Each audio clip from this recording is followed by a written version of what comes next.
So for a month, I wore a continuous glucose monitor, and I was doing cold plunge every day during that month.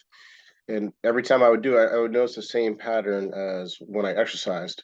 There'd be an initial small increase in blood sugar temporarily, and then you'd have a 2 hour window, maybe 3 hour window, depending on a drop in blood sugar. And just like an exercise, the same thing would happen with the cold plunge. Now, I've been wondering what is the mechanism here.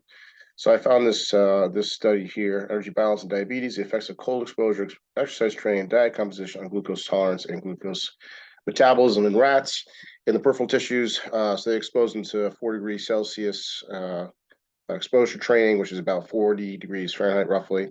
And this is their conclusion: cold exposure and possibly also exercise improve glucose tolerance and stimulate glucose uptake in peripheral tissues, primarily by enhancing glucose oxidation or breakdown of glucose via the insulin-independent pathways, and secondarily by increasing the responsiveness of peripheral tissues to insulin. So the muscle is becoming more sensitive to insulin, and the glucose is breaking down and being able to leave the bloodstream through insulin-independent pathways. So you have two pathways, dependent and independent.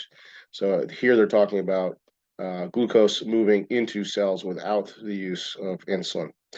Pretty cool stuff. I hope we see a lot more studies come out. You have a couple more related articles here as well.